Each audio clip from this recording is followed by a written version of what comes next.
ओम शांति। आज प्यारे मीठे भगवान की मीठी मुरली मंथन की डेट है 26 अगस्त 2020। तो मीठे मीठे बाबा अपने बच्चों से कह रहे हैं, पिता आए हैं तुम्हें किंग ऑफ फ्लावर बनाने, इसीलिए विकारों की कोई भी बदबू नहीं होनी चाहिए। किंग ऑफ फ्लावर गुलाब को कहते हैं ना, गुलाब में क्या कोई बदबू होती है? उन्हें देखते ही खुशबू से मन भर जाता है। तो वैसा बनाने भगवान हमें आए हैं। तो हमें किस तरह से अपनी सोच को बदलना है, जो भगवान हमें सिखा रहे हैं ना, उससे हमें सही सीख लेनी है। जैसे एक बार की बात है, एक किसान जंगल गया था लकड़ी काटने। उसको कुछ ज़रूरत थी अपने बाड़ी उड़ी लगाने की। तो वहाँ गया तो उसने देखा कि एक लोमड़ी, जिसके आगे के दो पैर नहीं हैं और पीछे के दो पैर से वो किसी तरह से घिसट घिसट चल रही है और बिल्कुल 2-4 कदम ही चल पा रही है, एकदम घिसट रही है। इसको उस पर देख के बहुत मोह आया। सोचा कि ये लोमड़ी तो ठीक से भाग भी नहीं सक रही है, तो ये शिकार कैसे करती होगी, कैसे ये इसका भूख मिटता होगा, ये तो चल भी नहीं पा रही है। बड़ा उसके लिए वो सोच रहा था। तभी अचानक कुछ आवाज़ें आई चलने की, हाँ, गुर्राने की। तो ये पेड़ के पीछे छिप गया, देखने लगा तो देखा कि एक शेर आ रहा है। एक शेर आया और शेर के मुंह में भोजन था जो शेर खाता है। और वो आया और वो आया तो ये डर गया ये किसान कि अब तो लोमड़ी को ये खा लेगा। लेकिन हुआ उल्टा। वो शेर आया और उसने जो भोजन रखा था मुंह में दबा के थोड़ा सा इसके पास गिरा दिया और बाकी लेकर चलता बना।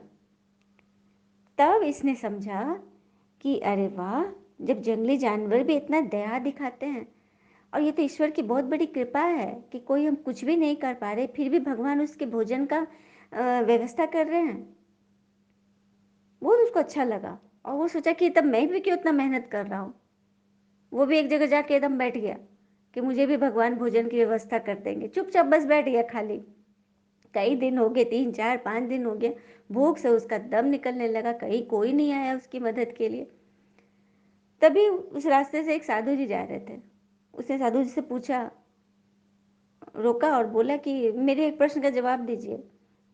तो महाराज जी ने पूछा तो सारी बात बताई। तो महाराज जी मुस्कुराए, बोले देखो, ईश्वर तुम्हें कुछ और ही दिखाना चाहते थे, लेकिन तुमने कुछ और लिया।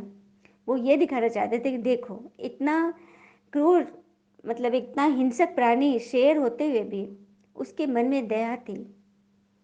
हाँ, वो दयालुता दिखा रहा था। इसका अर्थ है कि तुम्हें अपने से छोटे को, अपने से कम को मदद करनी है, ये नहीं कि हाथ पैर बंद करके बैठ जाना है। तब इसको समझ में आया कि सही बात है। हाँ, भगवान कितनी अच्छी हमें सीख ले, तो मैं इसे उल्टा ले लिया। तो वही बात है ज़िंदगी में, हम वही चीज़, जनरली लोगों की जो थिंकिंग है, जो चीज़ जो बहुत आसान है, जिसमें कोई स्ट्रगल नहीं है, हाँ, कोई उसमें बुद्धि नहीं लगानी, वो चीज़ हम इजीली लेना चाहते हैं। और जिसमें थोड़ी मेहनत है उससे थोड़ा दूर भागते हैं। तो मेहनत की चीज़ ही तो हमें आगे बढ़ाएगी ना। हाँ, क्योंकि कहते हैं ना, किसी को देखकर या किसी के प्रभाव में आकर अपनी सोच, बोल व कर्म कभी खराब न करें, क्योंकि इनसे ही हम अपने भाग्य का निर्माण करते हैं। सामने वाला कैसा कर रहा है, हमें क्या लेना है उससे, अपने मन को कैसे बचा लेना है और किंग ऑफ फ्लावर की रेस में पहुंच जाना है, यही तो भगवान हमसे चाहते हैं। और ये भी कहते हैं ना हम कि don't stress if someone dislike you, don't stress if someone dislike you, just remember someone does not have a good taste. अर्थात कभी भी इससे परेशान मत हो, तनाव मत लो कि कोई तुम्हें पसंद नहीं करता, या कोई है जो तुम्हें पसंद नहीं करता। तो उस वक्त ये याद रखो कि उनका टेस्ट गुड है ही नहीं, अच्छा नहीं है, उनको उनको अच्छी चीज़ें पसंद नहीं है। ये सोच कर अपने मन को संभाल लो। कितनी बड़ी बात है ना। फिर बाबा ने आज प्रश्न दिया, विकारों का अंश समाप्त करने के लिए कौन सा पुरुषार्थ करना है? अंश और वंश सबको बाबा समाप्त करने के लिए तो ये ज्ञान सुना रहे हैं हमें। तो क्या करना है हमें? तो निरंतर अंतर्मुखी रहने का पुरुषार्थ करो। अंतर्मुखी अर्थात सेकंड में शरीर से डिटैच, वेरी गुड। कोई बातें हुई, कुछ परिस्थिति आई, अच्छा देखो, प्रॉब्लम्स एंड अपॉर्चुनिटी दोनों दो चीज़ें हैं, लेकिन हम कैसे प्रॉब्लम्स को अपॉर्चुनिटी में बदल लें, ये भी हमें इतिहास में जाना पड़ेगा। गांधी जी के बारे में सबको पता है, दक्षिण अफ्रीका में उनके साथ ब्रिटिश ने कितना बुरा व्यवहार किया था। एक ट्रेन में जो बैठे थे उनको ट्रेन से धक्के देकर गिरा दिया गया था, लेकिन उन्होंने इस समस्या को, इस परिस्थिति को अवसर के रूप में बदल दिया। कैसे? जैसे कोई नेगेटिव ब्रेन का होता तो वो एकदम गुस्सा हो जाता, वो क्या करता, वो इतना गुस्सा हो जाता कि एकदम लड़ाई झगड़ा कर लेता या फिर बदले की भावना से कुछ भी अनिष्ट कर देता। लेकिन उन्होंने इसको एक अवसर के रूप में लिया, और यही कारण है कि सिर्फ ट्रेन से नहीं, उन्होंने उन ब्रिटिशर्स को हिंदुस्तान से बाहर खदेड़ दिया। तो ये होती है कि जब कोई परिस्थिति को हम कैसे अवसर में बदल लेते हैं, और जब हम उसे अवसर में बदल लेते हैं तो सफलता मेरे हाथ में होती है, क्योंकि ईश्वर हमारी मदद करते हैं, क्योंकि हमने नेगेटिव में से भी पॉजिटिव ढूंढा। तो बस वही करना है, जब कोई नेगेटिव आ रही है उसे अंतर्मुखी बनकर, ईश्वर से बातें करके, अपने मन से बातें करके, उसमें से कुछ अच्छी बातों को निकालना है, बुरी बातों को छांट देना है, हंस बुद्धि बन जाना है उस वक्त कि इसमें क्या अच्छाई है, उसको ग्रहण करो। और शरीर से डिटैच होना मतलब कि अंतर्मुखी बनेंगे कैसे? जब उस चीज़ से शरीर को अलग कर लेंगे, उस थॉट से मन को अलग कर लेंगे, और भगवान के पास जाके ऊपर परम धाम जाए, सूक्ष्म वतन जाए, या नीचे धरती पर रहकर ही भगवान को नीचे बुला ले। तो ये एक्सरसाइज, सेकंड में ऊपर जाना, नीचे आना, सेकंड में यहाँ भगवान को बुला लेना, भगवान से बातें कर लेना, इस अभ्यास से ही विकारों का अंश समाप्त होगा। सामने से बहुत तूफान आ रहा है, बहुत आग उगलने वाली चीज़ें आ रही हैं, तो उस वक्त क्या सोचना है? ये सोचना है कि भले ही उसने तो हमें बर्बाद करने की एकदम मतलब एकदम कसर नहीं छोड़ रही है, लेकिन हमने भी कसम खाई है कि आशियाना यही बनाएंगे। बहुत सुंदर बात है ना। तो बस ऐसे अंतर्मुखी हो, क्योंकि जब भगवान बैठे हैं तो फिर डर किस बात की। ओम शांति। भगवान कहते हैं कि मेरी याद में बैठो, मेरी याद से तुम पावन बनोगे। तुमने 84 का चक्र लगाया है, बाकी तो और कोई समझेंगे ही नहीं। तो तुम्हें कमल फूल समान गृहस्थ व्यवहार में रह पवित्र बनना है। इस एक जन्म से तुम भविष्य 21 जन्म पावन दुनिया के मालिक बनते हो। कितनी बड़ी बात है ना। और पिता को बागवान कहते हैं, बुलाते हो ना कि आकर कांटों से फूल बनाओ। बाबा फूलों का बगीचा बनाते हैं, माया फिर कांटों का जंगल बना देती है। मनुष्य तो कह देते ईश्वर तेरी माया बड़ी प्रबल है, न ईश्वर को न माया को समझते। कोई ने अक्षर कहा, बस रिपीट करते रहते, परंपरा से चली आती, अर्थ कुछ भी नहीं जानते। जबकि बाबा कहते हैं कि तुम बच्चे जानते हो ना कि ड्रामा का खेल है राम राज्य का और रावण राज्य का। आधा कल्प राम राज तो आधा कल्प रावण राज। और माया कहते हैं 5 विकारों को, जिसको रावण भी कहते हैं। ये सब कुछ बाबा हमें बैठ समझाते हैं। फिर आगे बोल रहे बाबा, भोजन खाते समय भी मेरी याद में रहो। याद में खाने से भोजन पवित्र हो जाता है, नहीं तो ये माया की दुनिया है ना, ये खेत खलियान जो अनाज उग रहे हैं, किस वाइब्रेशन से उग रहे हैं? किस वाइब्रेशन से? क्या कोई है कि एकदम प्योरिटी से उगा रहा है? उसके मन में लालच नहीं है कि मुझे अधिक पैसे मिले, और यदि उसे कम मिले तो वो नेगेटिव आ गया मन में, कितना दुख आ गया। जो गरीब किसान, उसको उचित दाम नहीं मिल रहा, तो उसके मन में तो सोच तो इम्प्योर है ना, उस इम्प्योरिटी से वो अनाज काट रहा है, वो कर रहा है। और फिर उसमें जो पेस्टिसाइड डाले जाते हैं, जो कीटनाशक डाले जाते हैं, किस तरह से वो ट्रांसपोर्टेशन से कैसे कैसे कैसे कैसे व्यक्ति से गुजरते हुए थॉट से, और ये वायु प्रदूषण सारा चीज़ को लेते हुए वो भोजन हमारे प्लेट में आता है। और नहीं, जब बन भी रहा है किचन में, माताएं बना रही या घर के नौकर बना रहे, उनके मन के वाइब्रेशन भी इम्प्योर है, तो वो सारा कुछ कहाँ जाएगा? उस भोजन में आएगा। तो पूरे मायावी दुनिया का वो भोजन है, इस राज्य का है, रावण राज्य का। और वो भोजन हम बिना भगवान को याद किए खा ले तो हमारे अंदर की माया प्रबल हो जाएगी। ये रहस्य है। तो अब ईश्वर की याद सिखाए हर कोर में, बाबा तुम्हारा शुक्रिया, बाबा आपकी याद में खा रहे, बाबा आपने हमें इतना अच्छा मंत्र दिया है, इससे हमारा भोजन पवित्र होगा और मेरा मन भी पवित्र होगा। यह अभ्यास करनी है। सुंदर बात है ना। फिर बाबा बोल रहे हैं सत्युग में 100% प्योरिटी थी, तो पीस एंड प्रॉस्पेरिटी भी थी। मुख्य प्योरिटी, देखते भी हो ना, प्योरिटी वाले को इम्प्योर माथा टेकते हैं, उनकी महिमा गाते हैं। सच बात है, देवी देवताओं के आगे मनुष्य अपने को इम्प्योर समझता है ना, तो जाके माथा टेकते हैं ना। कोई साधु सन्यासी के आगे जाकर ये नहीं कहते कि आप सर्वगुण संपन्न, हम पापी नीच कपटी कामी। किसके आगे हम आरती गाते हैं? साधु लोग की आरती थोड़ी ना गाते, देवताओं की आरती गाते, क्योंकि वो 100% प्योर है। और वैसा ही बनाने हमें भगवान आए हैं, तो बनना है ना सभी को। फिर आगे बोले बाबा, अभी तुम आत्माओं को ज्ञान का तीसरा नेत्र मिलता है, जो मैं ही आकर देता हूँ, और तिलक भी मस्तक पे लगाते हो ना। अभी आत्मा को ज्ञान मिल रहा है, किसके लिए?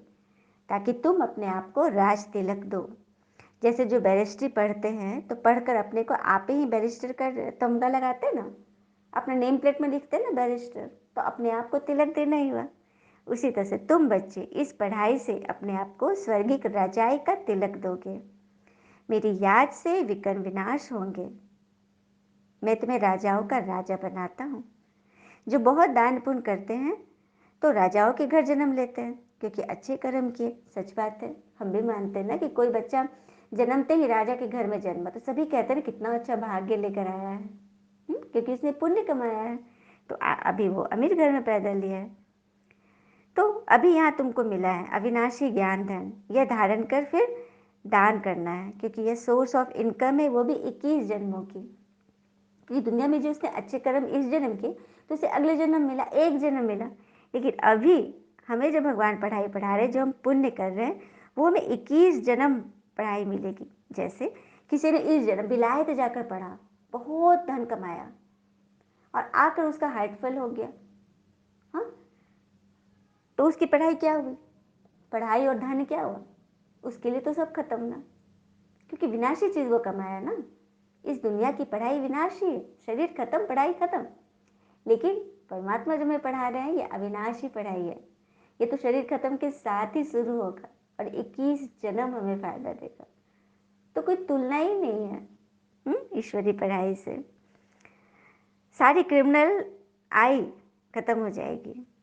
बाबा कहते हैं कि मैं कल्याणकारी हूँ, तो तुम बच्चे भी मास्टर कल्याणकारी हो। तुम्हें सबको रास्ता बताना है। बाबा राय तो बहुत अच्छी देते हैं।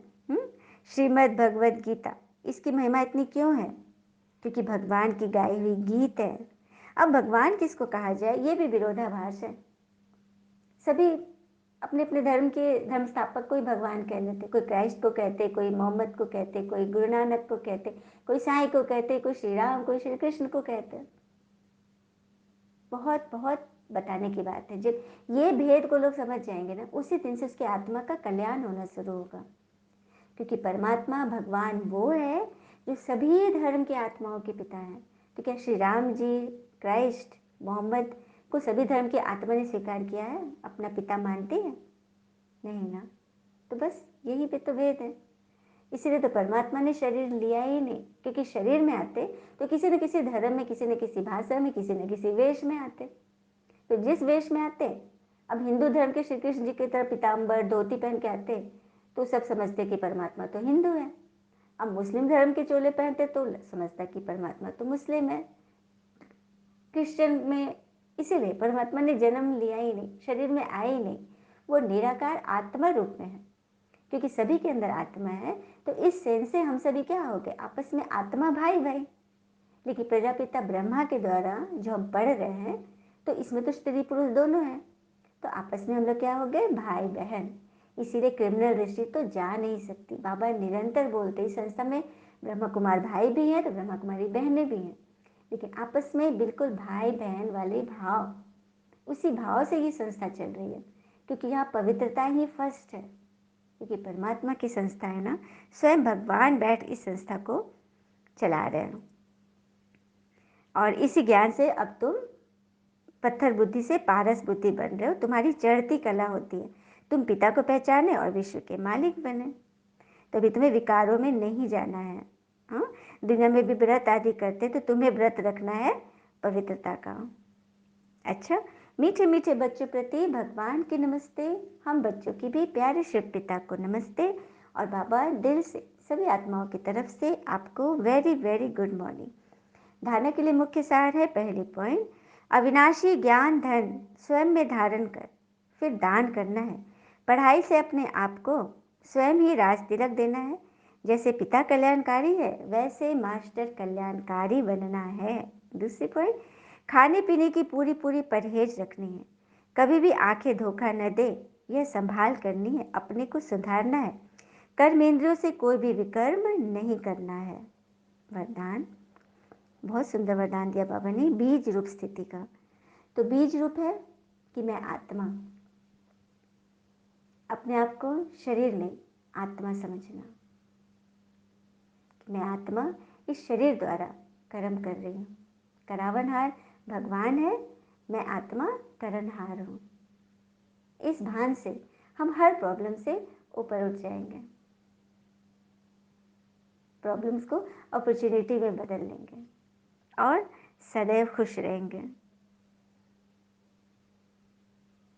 कहते भी है ना, निस्वार्थ कर्म करते रहिए, जो भी होगा अच्छा ही होगा। थोड़ा विलम्ब होगा पर सर्वश्रेष्ठ होगा। तो ये कौन सोचती है? ये शरीर नहीं सोचता, ये आत्मा सोचती है। वरदान है, बीज रूप स्थिति द्वारा सारे विश्व को लाइट का पानी देने वाले विश्व कल्याणकारी भव। अपने आप को आत्मा समझकर मन बुद्धि की आंखों से उसे देखिए। मैं आत्मा लाइट की तरह चमकती हुई दिव्य सितारा हूँ।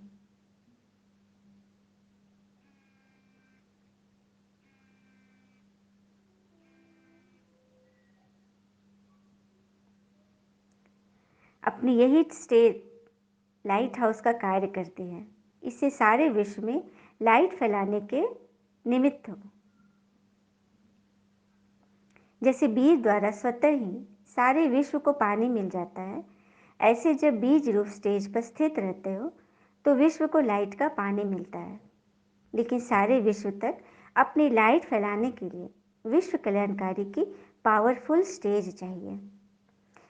परमात्मा की याद से मैं आत्मा बैठी हूँ। बाबा की किरणें मुझ आत्मा पर पड़ रही हैं और मुझसे लाइट माइट की तेज किरणें पूरे विश्व को लाइटेड कर रही है।